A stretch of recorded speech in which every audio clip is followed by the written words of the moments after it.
Empezamos esta segunda parte del programa hablando con Lorena Maldonado, que la tenemos aquí gracias a Ari Vigueras, que ya sabéis que nos ayuda en esta sección sobre orientación profesional. Y con Lorena, bueno, ¿qué tal? Buenas tardes. Buenas tardes, Marta. Con ella hoy vamos a hablar de las entrevistas de selección y empezamos, que ya sabéis que el tiempo vuela, bueno, pues comentando que obviamente en las entrevistas de trabajo seguramente la mayoría nos intentan sacar cuáles son nuestras debilidades, te hacen esa pregunta de dinos 3 puntos fuertes, 3 puntos débiles. ¿Qué debemos responder a esta pregunta, la de las debilidades? La de las debilidades. Está claro que muchas veces nos ayudan a reformular positivamente, ¿no? Algunas competencias que tenemos que sabemos que debemos mejorar. Lo que es importante es detectar en nosotros mismos como trabajadores o como personas que hemos estado en un puesto de trabajo, en qué aspectos, en qué hábitos debemos nosotros mantener mejoras, ¿no? Por ejemplo, os pongo un ejemplo muy claro. Si yo soy dependiente, ¿vale? Y sé que tengo que planificarme correctamente para poder llegar a las tareas de mi puesto de trabajo y atender al público, ¿vale? Si conozco que este es un aspecto muy interesante, muy importante para desarrollarme profesionalmente, podría reformular el aspecto negativo diciendo que tengo que trabajar la planificación en el sentido en el que debo cada día pues mantener mi visión de negocio, mi visión de programación horaria y mantener pues un poco la atención, ¿no? En base a las funciones y tareas que debo realizar. Pero siempre debemos encontrar una manera de responder a estos puntos negativos, porque todos los tenemos y durante nuestra trayectoria profesional los vamos trabajando, mejorando y... ¿No se vale entonces decir yo soy perfecto, no tengo debilidades? No, tenemos que tener la entrevista muy bien preparada. Porque lo que nos puede pasar en caso de que caiga la pregunta del millón, es posible que no me la hagan, pero si cae la pregunta del millón, debo saber responder mínimo con un adjetivo que debería mejorar o una cualidad o un aspecto personal, porque eso también le da una visión al entrevistador, primero de humanidad, ¿no? No somos perfectos ni como personas ni muchísimo menos como trabajadores. Luego de autoconocimiento, el que uno esté revisando en qué aspectos quiere seguir trabajando, esto la empresa lo va a valorar positivamente. Entonces debemos encontrar mínimo 1 o 2 adjetivos. Si tenemos a alguien que nos acompañe o algún familiar que pueda escuchar esos adjetivos, también me puede dar una opinión sobre la gravedad o no, o si lo puedo decir o no es permitido en una entrevista de trabajo. Por ejemplo, decir soy un desastre con el tiempo no sería correcto. En cambio hay una competencia que evalúan los selectores de personal, que sería la planificación. En este caso sí que es correcto reformularlo y decir que debo continuar trabajando, por ejemplo, en la planificación, en la mejora de mi planificación diaria. ¿Qué actitud deberíamos tomar en una entrevista de trabajo? Mira, Marta, lo que es... Considero, cuando ayudamos y asesoramos a las personas en el proceso de búsqueda de empleo, uno de los aspectos que menos estamos teniendo en cuenta es la preparación de la entrevista.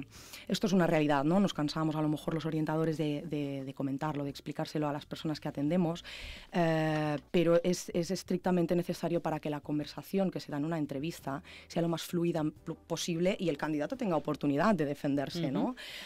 Si hemos pasado el proceso de selección en cuanto a gestión de la oferta, nos han cribado, nos han llamado y nos han citado, es que ya tengo un punto muy fuerte ganado, ¿no? Que es, soy válido, tengo unas buenas aptitudes y mi currículum ya lo ha demostrado. Entonces, si un candidato no está preparado en cuanto a haber revisado la web de la empresa, conocer exactamente pues, el producto, poder tener una cierta seguridad a la hora de saber, ¿no? Un poco por dónde mostrar interés, ¿no? Al final, en esa empresa. Correcto, mostrar interés y también un poco poderme ajustar yo a posibles preguntas pues de aquellas inesperadas, ¿no? Que ya suficientes nervios tengo cuando estoy en un proceso de selección como para que no tenga elementos, ¿no? para salir. Entonces la actitud, el haberse preocupado de preparar muy bien el proceso de selección, esto es lo primero que va a ver un selector de personal, llevar un currículum, facilitarle la tarea de la entrevista, ser facilitador, ¿no? El hecho de escuchar, observar, siempre les decimos a las personas que atendemos para escucha y después responde. Prepárate los elementos, porque si te lo solicitan, si te piden que des una copia de un currículum y por lo que sea no lo tienes, vas a pasar un mal trago. Entonces es importante el día de antes hacer toda una planificación de cómo voy a llegar, medios de transporte, tener suficiente margen de tiempo, incluso para llegar unos minutos antes, sentirme cómodo, habituarme un poquito a la recepción, ¿no? Tan temida, esperando a que venga el selector de personal. pero bueno, todo esto es información que luego el selector lo que va a hacer es verlo en cómo se desarrolla la persona, y esto ya son más cosas que no son tan perceptibles, ¿no? en el discurso de la persona. Y como entrevistados, ¿vale? ¿Qué preguntas debemos evitar? ¿Qué es lo que no debemos preguntar al seleccionador? Bien, aquí tengo muchos ejemplos quizá de consultas, ¿no? que nos pueden hacer cada día los usuarios. Sí. Preguntar directamente en una primera entrevista sobre el tema salarial. Si no se da la oportunidad, si no he creado un buen clima, si a lo mejor la entrevista ha sido del tipo simplemente un pequeño check-in sobre mi currículum, estoy viendo o me están informando que va a haber futuras entrevistas y el proceso se va a alargar, por ejemplo, no debería preguntar cuánto voy a cobrar. Muchas veces el candidato, si se ha preparado muy bien, tiene una serie de preguntas que no aparecen en la oferta de trabajo, en la descripción del puesto, el horario, el salario, que es lo que quizá debería evitar.